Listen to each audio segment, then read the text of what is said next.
ಸಂಪೂರ್ಣ ಸಂಶ್ಲೇಷಕವನ್ನು 1907ರಲ್ಲಿ Belgian American ರಸಾಯನಶಾಸ್ತ್ರಜ್ಞ Leo ಬೇಕ್ಲೆಂಡ್ ರವರು ಅಮೆರಿಕದಲ್ಲಿ ಕಂಡುಹಿಡಿದರು. ಇದಕ್ಕೂ ಮುನ್ನ 1862ರಲ್ಲಿ ಬ್ರಿಟನ್ನಿನ ಅಲೆಕ್ಸಾಂಡರ್ ಪಾರ್ಕ್ಸ್ ರವರು ಮೊದಲ ಮಾನವ ನಿರ್ಮಿತ ಪಾರ್ಕ್ಸಿನನ್ನು ಪ್ರದರ್ಶಿಸಿದರು. ಪ್ಲಾಸ್ಟಿಕ್ ಎಂಬುದು ಪೆಟ್ರೋಕೆಮಿಕಲ್ಸ್, ನೈಸರ್ಗಿಕ ಅನಿಲಗಳು ಅಥವಾ ಕಲ್ಲಿದ್ದಲಿನಿಂದ ತಯಾರಿಸಲ್ಪಡುವ ಶಾಖ ಮತ್ತು ಒತ್ತಡದ ಮೂಲಕ ವಿವಿಧ ಆಕಾರಗಳಿಗೆ ಸುಲಭವಾಗಿ ಅಚ್ಚು ಮಾಡಬಹುದಾದ ಸಂಶ್ಲೇಷಿತ ಅಥವಾ ಅರೆ ಸಂಶ್ಲೇಷಿತ ಪಾಲಿಮರ್ ವಸ್ತುವಾಗಿದೆ. ಪ್ಲಾಸ್ಟಿಕ್ ಅನ್ನು ಇದು ಶಾಖಕ್ಕೆ ಪ್ರತಿಕ್ರಿಯಿಸುವಂತೆ ಥರ್ಮೋಪ್ಲಾಸ್ಟಿಕ್ ಅಂದರೆ ಬಿಸಿ ಮಾಡಿದರೆ ಕರಗುವ ಮತ್ತು ಥರ್ಮೋಸೆಟ್ಟಿಂಗ್ ಅಂದರೆ ಬಿಸಿ ಮಾಡಿದರೆ ಕರಗದ ಎಂಬ ಎರಡು ವಿಧಗಳಾಗಿ ವಿಂಗಡಿಸಬಹುದು. ಪ್ಲಾಸ್ಟಿಕ್ ಬಾಳಿಕೆ ಬರುವ ಬಹುಮುಖ ವಸ್ತುವಾಗಿದೆ. ಪ್ಲಾಸ್ಟಿಕ್ ಉತ್ಪನ್ನಗಳು ಸಾಮಾಜಿಕ ಜೀವನದ ಗುಣಮಟ್ಟ, ಉದ್ಯೋಗಗಳು ಹಾಗೂ ಆರ್ಥಿಕ ಚಟುವಟಿಕೆಗಳಂತಹ ಹಲವು ವಿಧಗಳಲ್ಲಿ ಪ್ರಯೋಜನೆಯನ್ನು ತಂದಿದೆ. ಆದಾಗ್ಯೂ ತ್ಯಾಜ್ಯ ಪ್ಲಾಸ್ಟಿಕ್ ಪರಿಸರದ ಮೇಲೆ ತುಂಬ ಗಂಭೀರವಾದ ಪರಿಣಾಮವನ್ನುಂಟು ಮಾಡುತ್ತದೆ.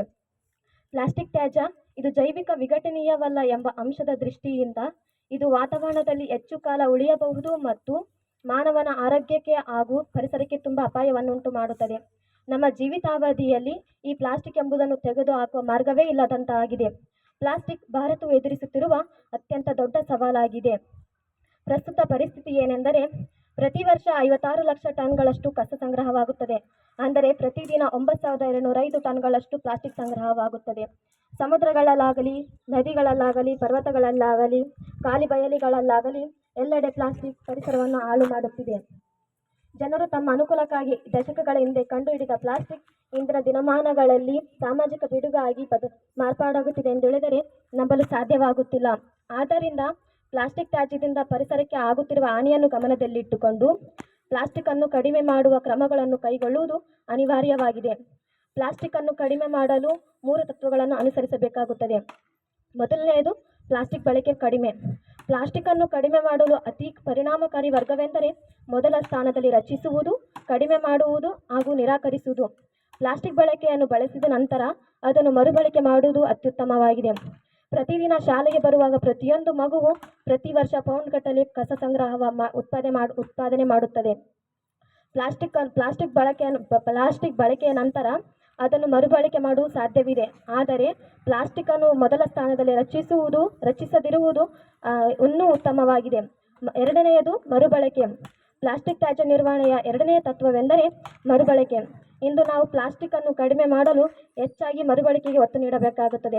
ನಮ್ಮಲ್ಲಿ ಕೆಲವು ಪ್ಲಾಸ್ಟಿಕ್ ವಸ್ತುಗಳಿದ್ದರೆ ಅವುಗಳನ್ನು ಎಸೆಯದೆ ಅವುಗಳನ್ನು ಸೃಜನಶೀಲ ರೀತಿಯಲ್ಲಿ ಬದಲಾಯಿಸಿ ಮತ್ತು ಮರುಬಳಕೆ ಮಾಡಬೇಕು.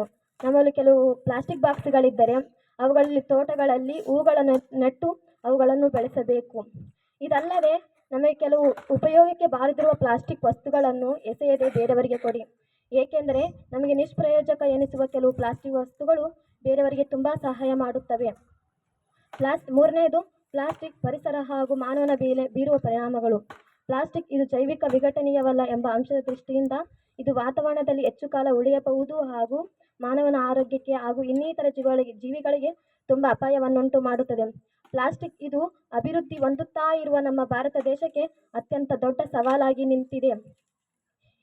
ಇನ್ನೊಂದೇನೆಂದರೆ ಪ್ಲಾಸ್ಟಿಕ್ ಅನ್ನು ಯಾರು ಪ್ಲಾಸ್ಟಿಕ್ ಬಾಟಲನ್ನು ಬಳಸಿದ ನಂತರ ಅದನ್ನು ರೋಡಲ್ಲಿ ಅಥವಾ ಬೀದಿಯಲ್ಲಿ ಬಿಸಾಕಬೇಡಿ.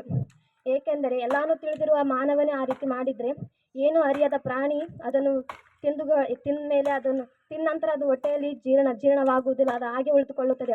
ಅದೆಲ್ಲ ತಿಂದ ನಂತರ ಒಂದು ಪ್ರಾಣಿ ತಿಂದ ನಂತರ ಅದು ಹೊಟ್ಟೆಯಲ್ಲಿ ಶೇಖರಣೆ ಆಗೋ ತಾನು ಸಾವಿಗತ್ರ ಮಾಡಿಕೊಳ್ಳುತ್ತದೆ. ಹಾಗಾಗಿ ಯಾರು ಪ್ಲಾಸ್ಟಿಕ್ ಅನ್ನು ರೋಡಲ್ಲಿ ಬಿಸಾಕಬೇಡಿ. ಈ ಪ್ಲಾಸ್ಟಿಕ್ ಪೀಡೆ ನಮ್ಮ ಜೀವನದಲ್ಲಿ ಹಾಗೂ ಮಾನವ ಜೀವನದಲ್ಲಿ ಹಾಗೂ ಇನ್ನಿತರ ಜೀವಿಗಳಲ್ಲಿ ತುಂಬ ಅಪಾಯಕಾರಿಯಾಗಿದೆ. ಈ ಪ್ಲಾಸ್ಟಿಕ್ ಅನ್ನೋ ಪೀಡೆಯ ಬಗ್ಗೆ ಕವಿತೆ ತಿಳಿಸುವುದಕ್ಕೆ ಇಷ್ಟಪಡುತ್ತೇನೆ.